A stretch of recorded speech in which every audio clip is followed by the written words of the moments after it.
जोंनि जिथु आयदा बे आयदाखौ हितु पदे एकनिफ्राय लानाय जादों हितु पदे एक सारियो दा आदार नौ पद आरो बेनिफ्राय बिखेखयै जोंनि जिथु थीम बायदा बे आयदाया जाबाय गियाननि बाथ्राखौ जों रायलायगोन दिनैनिफ्राय जों गाबोनसिम गियाननि सोमोन्दै जों सोलोंगोन आरो बेखौ सल'मना लिरनाय बाथ्रा इंलिसाव बेबायदि लिरदों चेरिश हार and she will exalt you. गियानखौ बुथुमनानै लादो बेनो नोंखौ महान खालामगोन बेखौ दाम गोसादार होननानै नाजावनानै लादो बेनो नोंनो मानखौ लाबोगोन बेनो नोंनि महिमा गोनां किरिति जागोन बेनो गियानखौ बुथुमनानै लादो बेनो नोंखौ महान खालामगोन बेखौ दाम गोसाथार होननानै नाजावनानै लादो बेनो नोंनो मानखौ लाबोगोन बेनो नोंनि महिमा गोनां किरिति जागोन जों प्रार्थना खालामो अनसुग्रा प्रभु जों नोंखौ हामबाय होनदों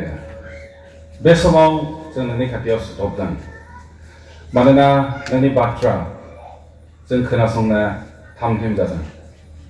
आफा नोंनि गोथार आत्मानि गेजेरजों बेयाव थानाय साफ्रोमखौबो नों फोरोंदो जाहाथे नोंनि फोरोंनायखौ लानानै जों गियानि जानानै नोंनि मुंखौ गौरब आरो महिमा खालामनो हानाय बायदि गासैखौबो जों नोंनि आखायाव नोंनि बोलोग्रा आखायाव गथायनानै बे आरजखौ अनसुला प्रभु जिसुनि मुं बिबाय आमेन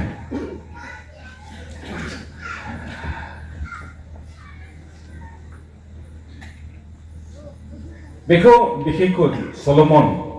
जों गासैबो मिथिगौ सल'मना लिरदों राजा सल'मना लिरनाय बे बाथ्रा आरो सल'मना इस्राएल माहारिनि थामथि राजामोन थामथि राजा प्रथम राजाया जाबाय सोरमोन सौल बेनि उनाव डेभिड बेनि उनाव सल'मन सल'मना थामथि राजा इस्राएलनि आरो बेनो बे बाथ्राखौ लिरदों आरो जोंनि थीमा जाबाय बे प्रभार्ब्स एबा बोसोन बिजाब बर' बोसोन बिजाब होननानै 489 आरो बिनि गुबै जिथु आयदा बे आयदायानो जाबाय विजडम एबा इसोरनि गियान जोंनो बयनोबो गियानखौ नांगौ उन्दैयानो जा गिदिरानो जा बोराय जा बुरै जा जोंनो गासैनोबो गियानखौ नांगौ बेनिखायनो आं सानो दिनै बे आयदाया जोंनि थाखाय मोनसे गोनां आयदा सल'मना लिरनाय बे बाथ्रा बे बोसोननि जिथु गुबै आयदा बे आयदा विजडम आरो बे बाथ्राखौ लिरदोंमोन प्राय ख्रीष्टपूर्व 950 निफ्राय 700 ख्रीष्टपूर्वनि गेजेराव बेखौ लिरनाय जादों आरो बेखौ बुथुमनाय जादों दिनै जुदि जों बेयाव नायोब्ला जों जिखौ फरायबाय जि आयदाखौ जों फरायबाय जि बाथ्राखौ फरायबाय बेखौ बोसोन बिजाब 4-8-9 पद बेखौ जेब्ला जों फरायबाय बेयाव जों मोनबाय सल'मना विजडमनि जिथु आर्शिबाद एबा गियाननि जिथु बेनिफिट लाभ एबा मुलाम्फा बे मुलाम्फाफोरखौ बियो मा खालामदों बियो मेनसन खालामदों बियो लिरदों जायफ्रा गियानखौ बुथुमो जायफ्रा गियानखौ आवथायनानै लायो बिसोरो मा मोनो गोजौआव दैखांजायो बेबायदि होननानै बुंदों बिसोरखौ गोजौआव दैखांगोन बे गियाना बिसोरखौ गोजौआव दैखांगोन आरो बे इसोरनि गियाना मा खालामगोन बिसोरनो सन्मान लाबोगोन सन्मानखौ लाबोगोन होनना बुंदों बे जाबाय बेनिफिट गियाननिफ्राय मोननाय जिथु लाभ एबा मुलाम्फा बे मुलाम्फाफोरखौ बेयाव लिरदों जे जायफ्रा गियानखौ अनो जायफ्रा गियानखौ नाजावनानै लायो आवथायनानै लायो बे मानसिफ्रा मा जागोन गोजौआव दैखांजागोन आरो बे मानसिफ्रा मान होजागोन बे गियाना मान लाबोगोन सन्मान लाबोगोन गियाना मानसिखौ समाय होयो बेखौनो बेयो बेनिखायनो गार्लेन्ड होननानै बुंदों इंलिश आं खोब माने जेब्ला बेखौ फरायदोंमोन जेब्ला ध्यान खालामदोंमोन आं गोबां इंलिश बाइबेलजों आं रुजुदोंमोन आरो बेखौ इंलिशाव माने मा होनदों गार्लेन्ड होननानै बुंदों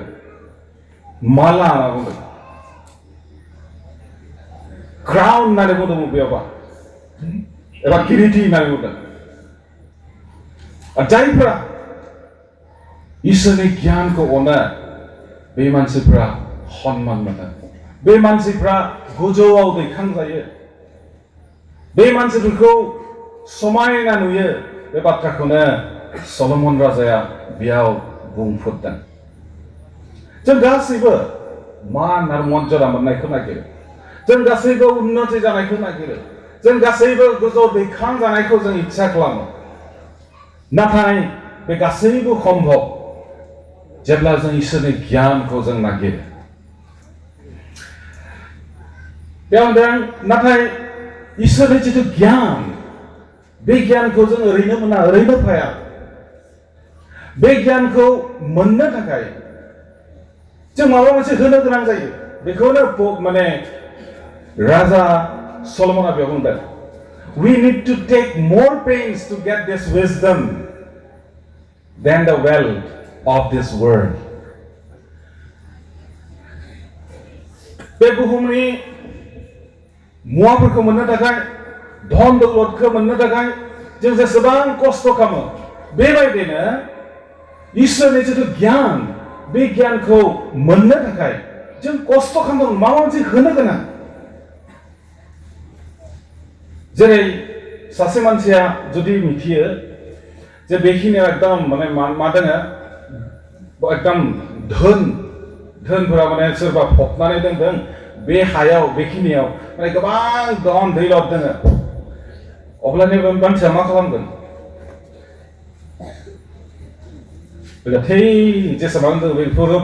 फानजोबनानै बे हाखौ बेयाव बायनो नागिरगोन गावहा थानाय जेसेबां धन सम्पति दं गासैखौ फानजोबनानै जेराव धोन थाखोमानाय धोन दङ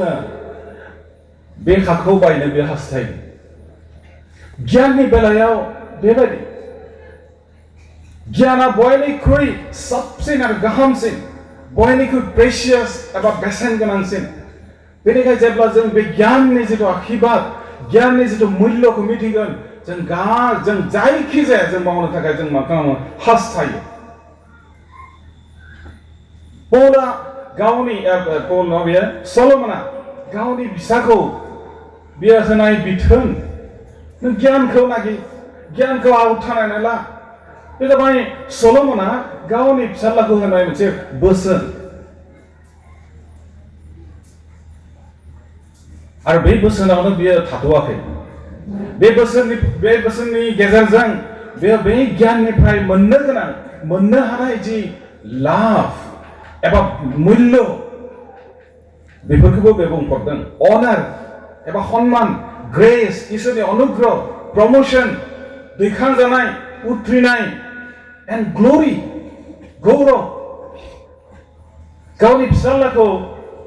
बेबायदिनो बोसोन होदों जे नों गियानखौ आवथाय आरो बे गियानखौ जेब्ला नों आवथायगोन जेब्ला लागोन अब्लानिया नों सन्मान मोनगोन बे गियाना नोंनो अनुग्रह लाबोगोन नों दैखांजागोन नों मान मर्यादा मोनगोन बे बाथ्राखौ सलमना गावनि फिसाज्लानो फोरोंदों नाथाय बे गियाना ओरैनो फैया बे इसोरनि गियानखौ मोननो जों माबा मोनसे होनांगौ आनखि सलमनाबो बे गियानखौ मोननो थाखाय जों मिथिगौ सलमना सासे गियानि राजामोन बे गियानखौ मोननो बे होनो गोनां जादोंमोन एमब्रेस तारमाने गियानखौ मोननो थाखाय इंलिशाव बेबायदि लिरदों एमब्रेस विजडम होननानै बुंदों एमब्रेस माने गोबानानै ला बेखौ नोङो गोबानानै ला बेखौ नों अन लाभ होननानै बुंदों मबेबा इंलिश भार्सनाव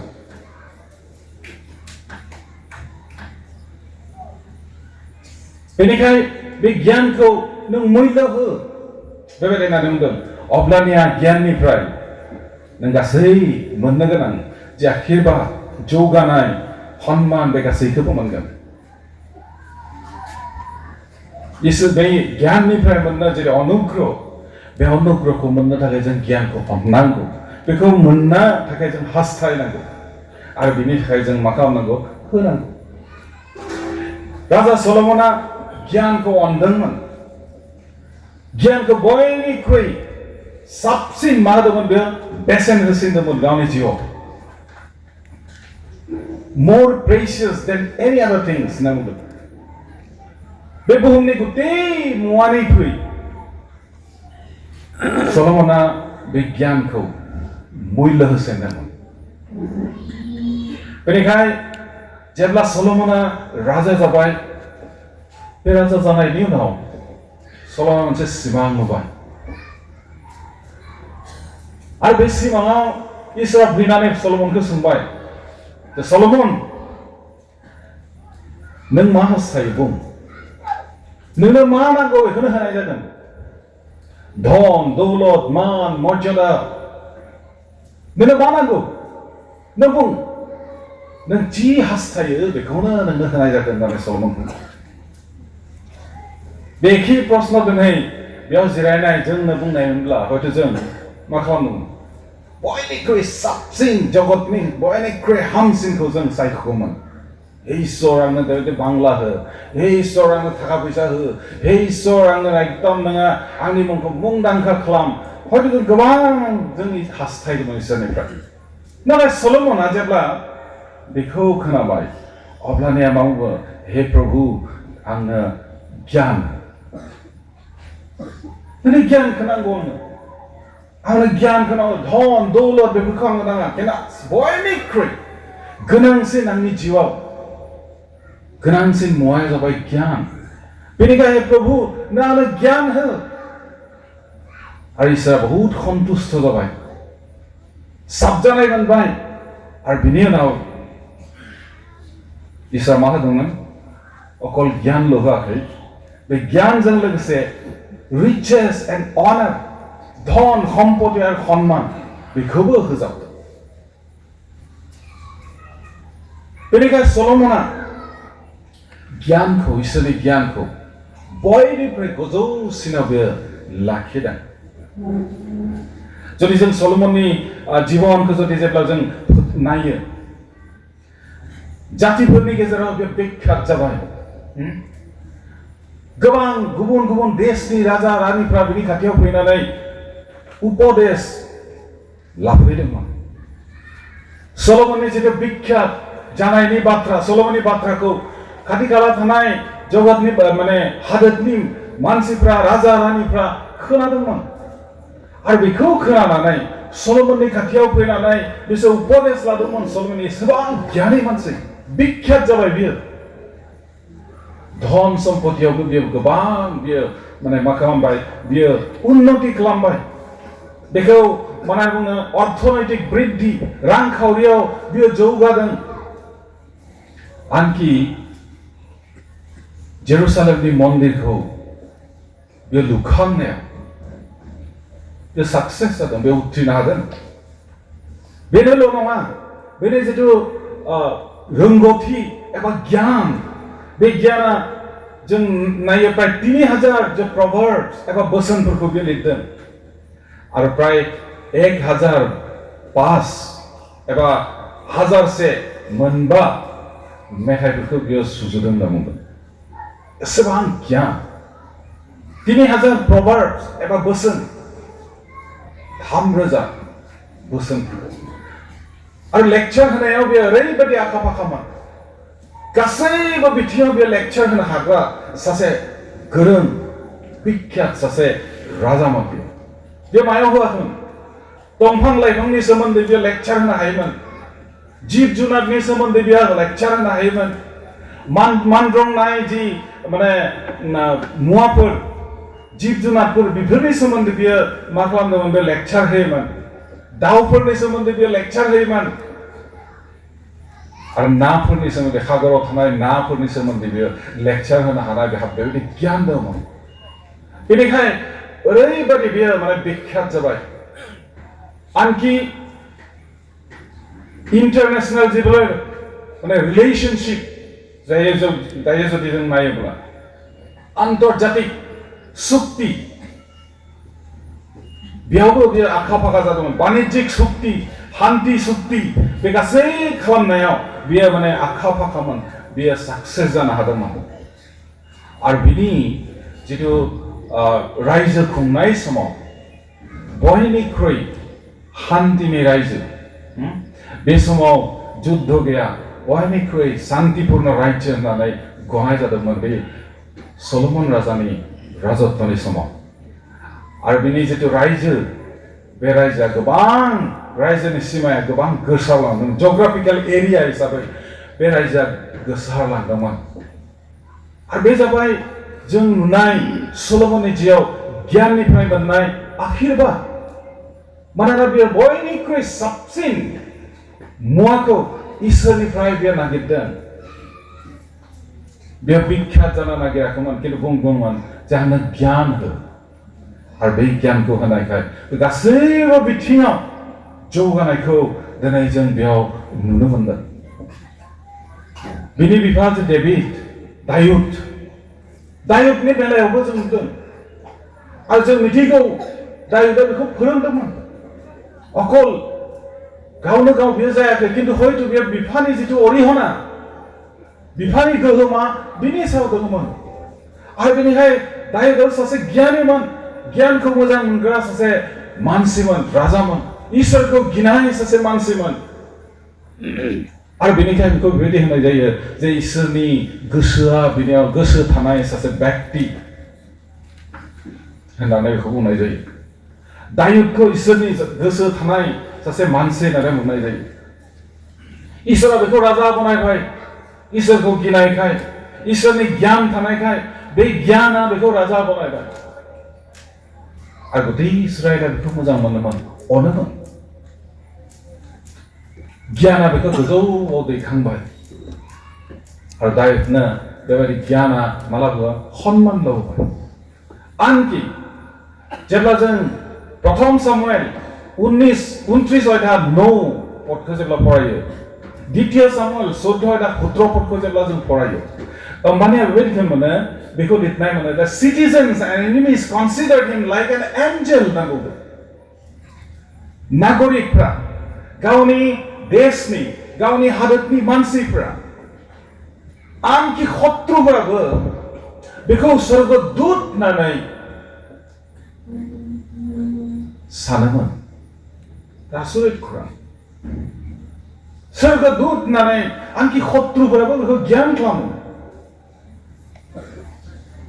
बे रेपुटेसन बे मोजां बाथ्राया मारै फैदोंमोन बे सन्मानफ्रा मानो फैनाय गावखौ गियान आहरन खालामना गावखौनो गथायना होदोंमोन गियानखौ लानायाव बे गावखौ बे डेडिकेट खालामदोंमोन committed he was committed to wisdom डेभिडा बेखौ बुथुमनानै लादोंमोन गियानखौ नाजावनानै लादोंमोन आरो बेनिखाय बेखौ गोजौआव बे गियाना दैखांदों जुदि जों नायोब्ला दायुदनि थाखाय बयनिख्रुइ साबसिन आरो मूल्यबान जितु बाथ्रा बे बाथ्रायामोन इसोरनि बे बाथ्रा बे इसोरनि बाथ्राखौ बियो मा होयोमोन मूल्य होयोमोन सना आरो रुपानिख्रुइबो आनखि बाइबेलाव लिरदों आनखि बे बेरेमोदैनिख्रुइबो बियो बे बाइबेलखौ इसोरनि बाथ्राखौ मोजां मोनग्रा सासे मानसिमोन आरो बेनिफ्राय बियो मा खालामोमोन गियानखौ बुथुमोमोन डे एन्ड नाइट सान हर बियो बे बाइबेलखौ इसोरनि बाथ्राखौ बियो ध्यान खालामोमोन इसोरनि बाथ्रायाव बियो समय होयोमोन आरो बेनिखाय बे इसोरनि बाथ्राया बयनिख्रुइ गेदेरसिन दोहोनमोन मूल्यबान दोहोनमोन greatest treasure बेनि उनाव बिनि लोगोफोर बे गावनि इसोरखौ गिनो रोंनाय गियानि लोगोफोरा बेखौ खहाय खालामो. Man fearing God and keeping God's commandment, he learned from them and became wise. गावनि जितु लोगोफोर, गावनि सेराव थानाय मानसिफ्रा इसोरखौ गिनो रोंनाय मानसिमोन, गियानि मानसिमोन बिसोर. आरो दायो दा बिसोरजों थाफानायखाय गियाननि सोमोन्दैबो बे गियानखौ बियो लाथुमनो एबा बुथुमनो हादोंमोन. दिनै लोगोआ जोंनि जिउआव गोबां गोहोम खोख्लैनो हायो, बिसेसकरि जोंनि जोहोलाव सिख्लाफोरनि जिउआव. लोगो सायख'नाया जोंनि थाखाय गोबां गोनांथार बिसय. जेब्ला स्पेशली जों जेब्ला टिनेज जागोन, 13 निफ्राय 19 सेम, बे बैसोखिनियाव जोहोलाव सिख्लाफोरनि गेजेराव जिउआव गोहोम खोख्लैनो हानाय बयनिख्रुइ खाथिसिन सुबुङानो जाबाय, मानसियानो जाबाय, व्यक्तियानो जाबाय बिनि लोगो. बेनिखायनो जेब्ला जों लोगो सायख'यो, जों ओरैबायदि लोगो सायख'नांगौ जि लोगोआ जोंनो गियान होनो हायो, जि लोगोआ जोंखौ खहाय खालामनो हायो, जोंनि आत्मिक जिबनावनो होन, जोंनि फरायनायावनो होन, जोंनि गासैबो बिथिङावनो होन. जेब्ला आंनि गथ' गिदिरा प्रथम बे न'निफ्राय बे ओंखारलांगोन, प्रथम हायार सेकेन्डारिसिम बे जोंजों दङमोन. जों जेब्ला गेंटकआव दंमोन, बे गेंटकआव थानायनिफ्रायनो जों बेखौ प्रिपेयार खालामनायमोन. कारण जों मिथिगौ जे बयनिख्रुइ गोहोम खोख्लैनो हानाय खाथिसिनाव थानाय व्यक्तिया जाबाय लोगो. आं बेखौ एसे गोथौयै बुंनो हास्थायो. मानोना दिनै जोंनि जोहोलाव सिख्लाफोरा नस्थ' जानायनि मोनसे गोनां कारनाबो बेनो, जोंनि लोगो सायख'नायाव जों फेलें जादों. बेनिखायनो जेब्ला जों हायार सेकेन्डारि पास खालामनानै जेब्ला बियो बिटेक फरायनो बियो सायख' जाबाय NIT सिलचराव, आं मोनसेल' बेखौ फुंनिफ्राय जेब्ला जों जानाय लोंनाय उन्दुनायनिफ्राय जों बेखौ मोनसेल' खालामनाय, बि केयारफुल. नों सोरजों थायो बे मोनसे बहुद गिदिर खौरां.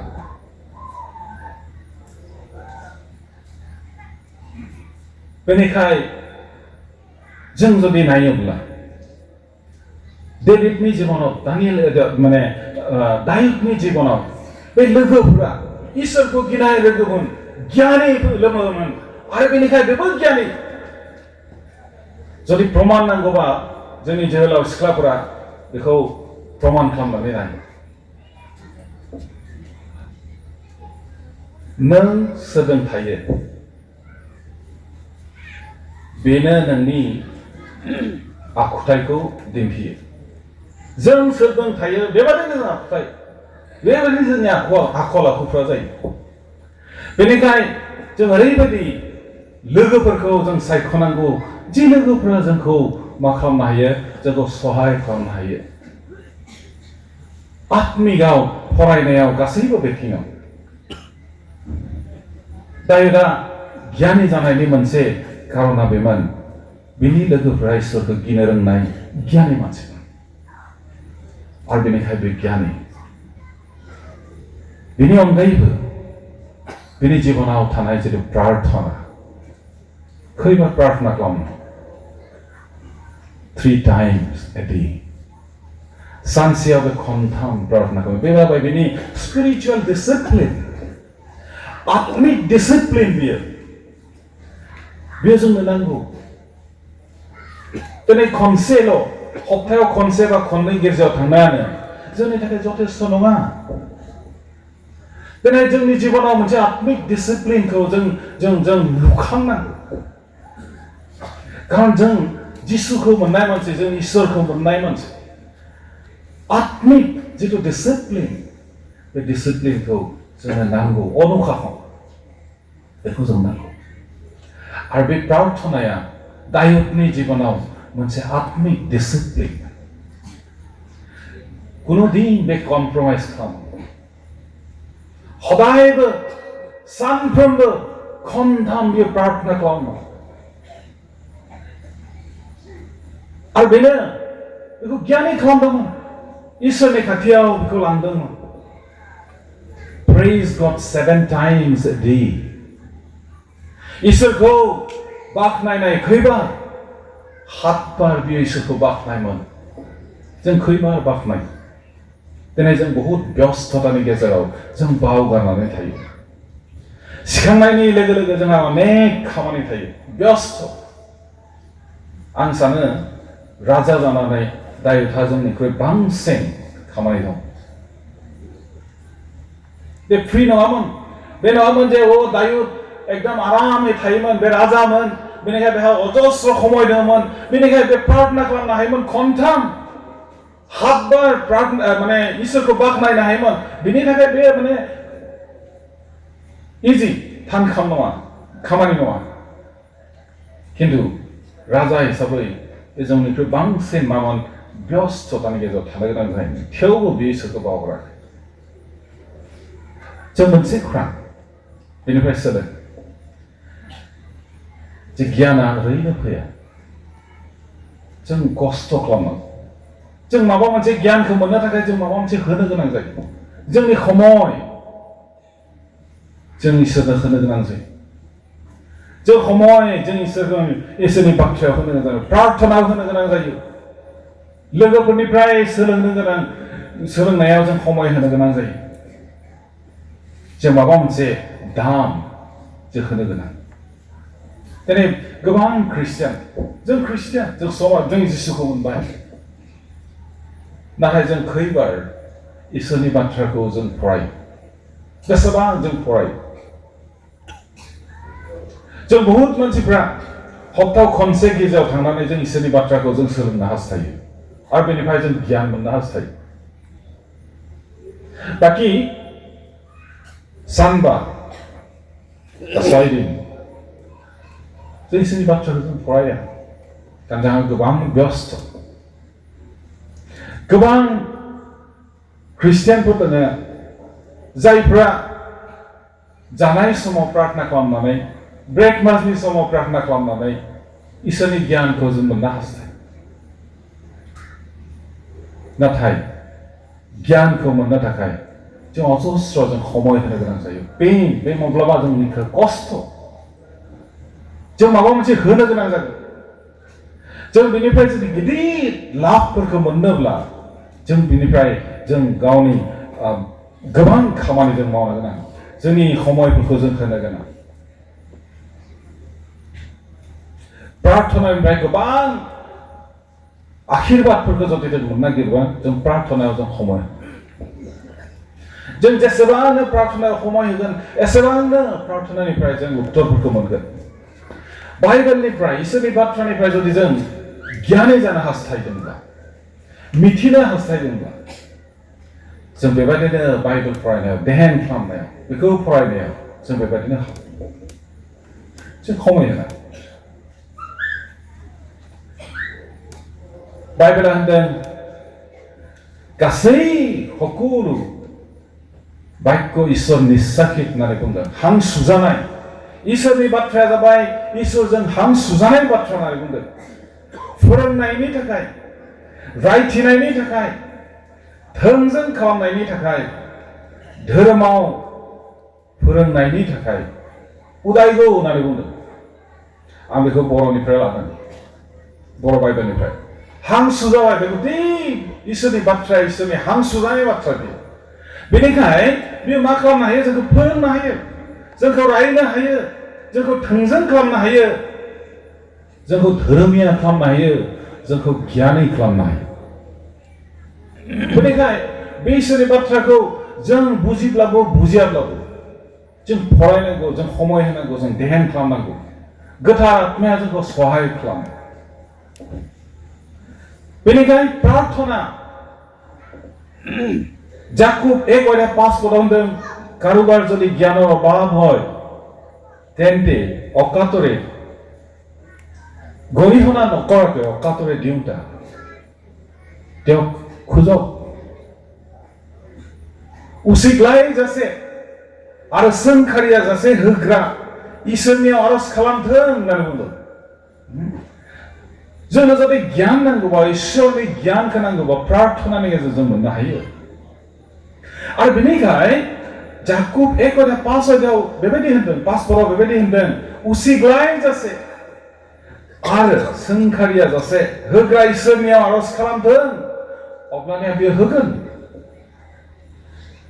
जों बेसेबां समय होयो प्रार्थनायाव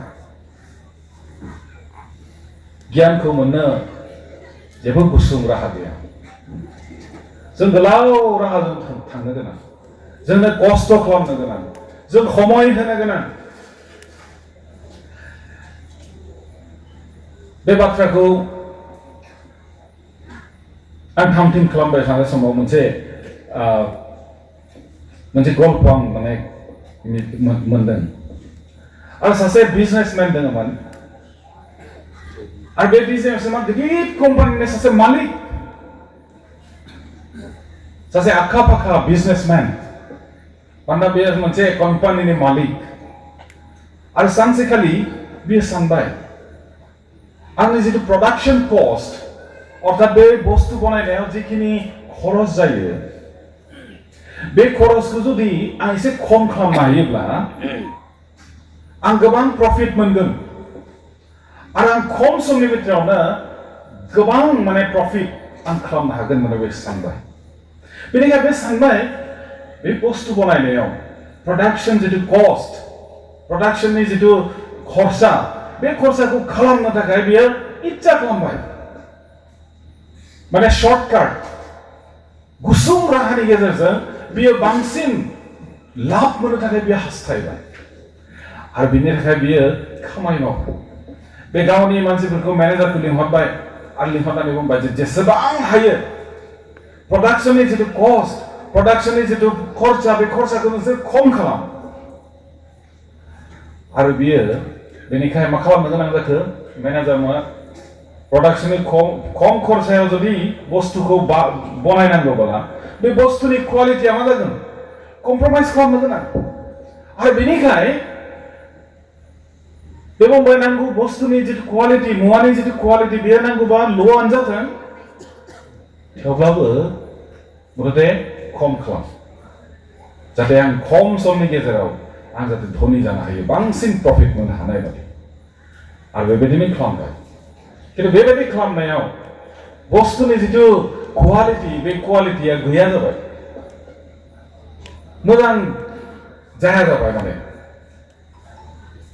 प्रथम समाव मानसिफोरा जिहेतु मोनसे बिश्वास दंमोन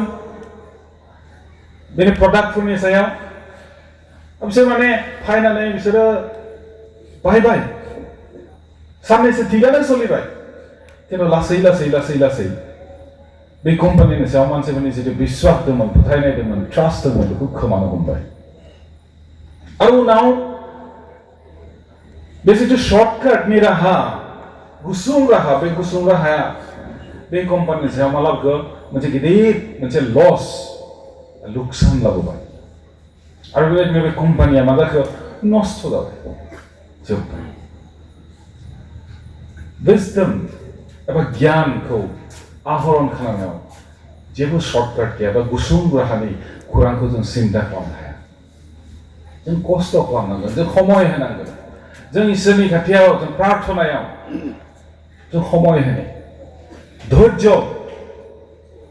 जोंनो नांगौ एक्सपिरियेन्स एबा अभिज्ञता जोंनो नांगौ आरो प्रार्थना जोंनो नांगौ इसोरा इच्छा खालामो जों गासैबो जों इसोरनि नुनायाव जों गियानि जायो आरो बेनिखायनो जोंनो मा नांगौ धैर्य नांगौ इसोरा जों बेबायदि बे हानिफ्राय जुदि जों माबा मोननो लुबैदोंब्ला बे हानिफ्राय जुदि जों माबा मोनसे उत्पादन जुदि प्रडाक्शन जुदि जों मोननो नागिरदोंब्ला बे हायाव जों माबा मोनसे होनांगोन अब्लासो जों बे हानिफ्राय जों मोननो हागोन गियाननि बेलायाव बिदि गियाननिफ्राय जुदि जों माबा मोनसे लाब जुदि मोननो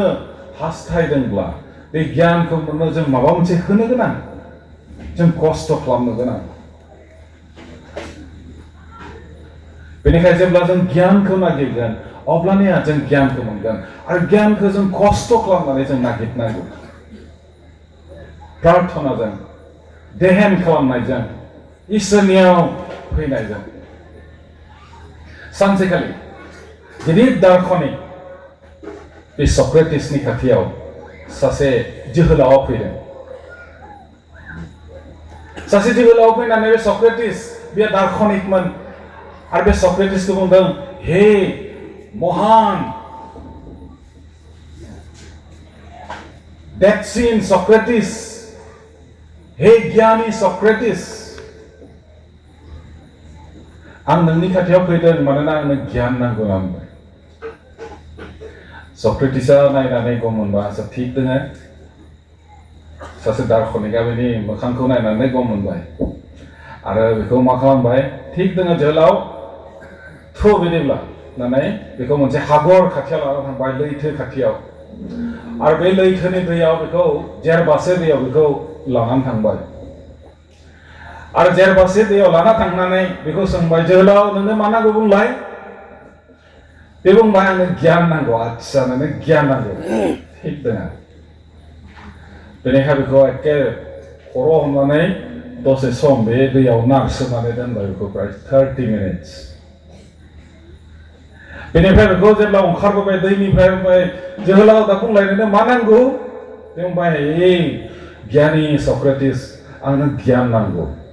नों हो आंनो गियान आरो बेनिफ्राय बे बुंबाय थिग दङ नोंनो गियान नांगौ ना बुंबाय आरोबाव बे नारसिनबावबाय दैयाव 40 मिनिट्स बेनिफ्राय 50 मिनिट्स बेनिफ्राय जेब्ला ओंखारबोबाय जोहोलाव दायो बुंलाय नोंनो मा नांगौ हे गियानि सक्रेटिस आंनो गियान नांगौ आच्चा नोंनो गियान नांगौ आरो खनसेबाव बेयाव दैयाव नारसिनबावबाय 60 मिनिट्स बेनि उनाव बे गारना होनानै जेब्ला ओंखारना फैबाय दैनिफ्राय अब्लानिया एकदम बेहा अबस्था गैला माने हां थोनो जादों माने एकदम गोलाव गोलाव अखा लादों माने एकदम थैहां माने सक्रेटिसआ दा बुं जोहोलाव नोंनो मा नांगौ अब्लानिया बे जोहोलाव बुंबाय ओ सक्रेटिस ओ गेदेर मानसि गियानि मानसि आंनो बार नांगौ दायो बार नांगौ आंनो बार हो नङाब्ला आं थैनोसै आच्चा होमबासो बे सक्रेटिसआ बुंबाय आच्चा नोंनो गियान नांगौ नङा नों गियाननि थाखाय आंनि खाथियाव फैदोंमोन ना नोंनो गियान नांगौब्ला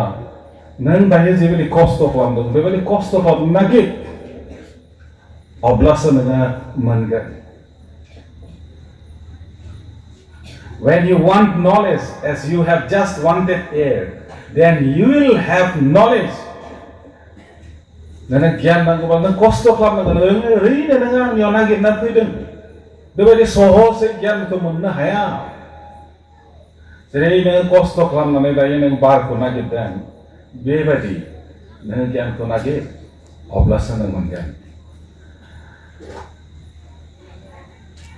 बेनिखायनो जों गियानखौ प्रथम गियानखौ मोननोबा डिजायर विजडम प्रथम जों गियानखौ नागिरनाय जों गियान मोननो गियानि जानो हास्थायनाय बेनिखायनो जोंनो बोसोन बिजाबाव बुंदों 4:8 पदाव गियानखौ नागिर आरो बियो नोंखौ गोजौआव दैखांगोन आरो बियो नोंनियाव सन्मान लाबोगोन होननानै बुंदों बेनिखायनो किसुमान इंलिश बाइबेलाव बेबायदिनो प्राइज होननानै बुंदों प्राइज हार हाइलि होननानै बुंदों प्राइज माने मुल्य हो बर'आव एसे गुबुनहै लिरदों जेरै इंलिश बाइबेलाव बेबायदि लिरदों प्राइज माने मा मुल्य नों गियानखौ मुल्य हो अब्लानिया बे गियाना नोंखौ गोजौआव दैखांगोन होननानै बुंदों आरो बेयो नोंनि जिबनाव मा लाबोगोन सन्मान लागोन आरो बाइबेलाव होनदों मोनसे सोदोब एमब्रेस माने बेखौ नों गोबानानै ला बियो नोंनो सन्मान लाबोगोन बेनिखायनो गियाना मोनसे साधारन नङा बियो बेसेन गोनां नैथियाव जाबाय since God's wisdom is found in God's word we have to hear the word of God जों इसोरनि बाथ्रायाव जों गावखौ गथायना होनांगोन इसोरनि बाथ्रानि गेजेरजों जों गियानि जानो हायो बेनिखायनो इसोरनि बाथ्राखौ खोनासंनायजों लोगोसे इसोरनि बाथ्राखौ जों देहेन खालामनाय Bwswn Bijap 1:5 পদা হন্দों A wise man will hear and increase learning. सासे गियानी मानसिया खोनासंगोन आरो बेबादिनो बे गियानी जागोन होनना बुंदों। Bwswn Bijap 1:5 पदा बेबादि होनदों जे सासे गियानी मानसिया खोनासङो इसोरनि बाथ्राखौ खोनासङो आरो बेबादिनो गियानाव बे बृद्धि जागोन होनना बुंदों। जों गावखौनो गथायना होनांगौ इसोरनि बाथ्राखौ जों ध्यान खालामनांगौ आरो बेखौ जों मा खालामनांगौ जों बाध्य जानानै मानिग्रा जानांगौ आरो बेखौ जों गोसोआव लाथुमनांगौ। बेनिफ्राय थामथियाव जाबाय प्रार्थना। सल'मना गियानी हिसाबै बियो जोनोम लायाखैमोन बिनि जोनोमा जोनोमाव बियो गियानखौ लाफाना फैयाखैमोन नाथाय बियो प्रार्थना खालामनानै इसोरनिफ्राय मोनदोंमोन बे गियानखौ। जेब्ला बियो राजा जाबाय जेब्ला बियो सोंजाबाय जे सल'मन नों बुं नोंनो मा नांगौ बियो होनदों हे इसोर आंनो गियान नांगौ। बे उन्दैनिफ्रायनो बे गियान लानानै बे जन्म जायाखै नाथाय बे प्रार्थनाजों मोननाय बे गियान आरो बेयाव जों नुदों जेम्स जाकुब 1:5 पदखौबो जों नागिरबाय सोरहाबा जुदि गियाननि अभाब जादों बियो बिथों आरो बेनो होनाय जागोन। आरो जोबनायाव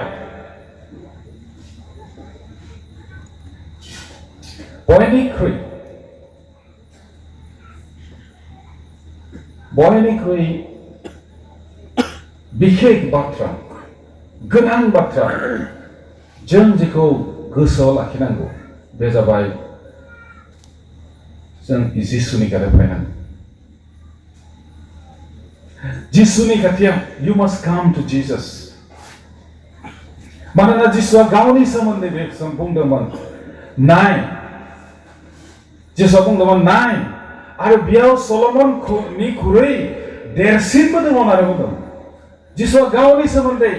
बे गावखौ बुंनो थांनायाव सल'मननि बाथ्राखौ बेयाव लाबोदों जे बेयाव सल'मननिख्रुइ देरसिनबो दङ होननानै बुंदों। मथि 12:42 पदाव बेखौ होनदों जिसुआ गावनि सोमोन्दै बुंदों जे आं सल'मननिख्रुइबो गियानिसिन। बेनिखाय সেই খ্ৰীষ্টতেই জ্ঞান আৰু বুদ্ধিৰ সকলো ধন গুপ্ত আছে होनना बुंदों। बे ख्ৰীষ্টनियावनो জ্ঞान आरो बुद्धिनि गासैबो धोनफोरा थाखोमानानै दं होनना बुंदों। बेनिखायनो जिसु ख्रीष्टआ जोंनि गियाननि गुदि ईश्वरनि जितु गियान बे गियाना स्वयं जिसु ख्रीष्ट। बेनिखायनो पौला प्रथम करन्थिया 1:24 आरो 30 पदाव बुंदों जे जिसु ख्रीष्टआ ईश्वरनि गियान होननानै पौला होनदों। बेनिखायनो जेब्ला जों जिसुखौ मोनगोन जेब्ला जों जिसुनि खाथियाव फैगोन बेयो जोंखौ गियानि खालामो। बेनिखायनो जोंनि जोहोलाव सिख्लाफ्रा दिनै बेखौ गोसोआव लाखिनाया मोजां। जुदि नोंथाङा गियानि जानो हास्थायदोंब्ला गियान नांगौब्ला जिसुनियाव फैनाया गोनांथार। मानोना जिसुआनो इसोरनिफ्राय फैनाय गियान। बेनिखायनो गियानखौ नागिर होननानै बुंनायनि जितु सोदोबथि नोंसोर गियानखौ नागिर होननानै बुंनायनि जितु सोदोबथि अर्थ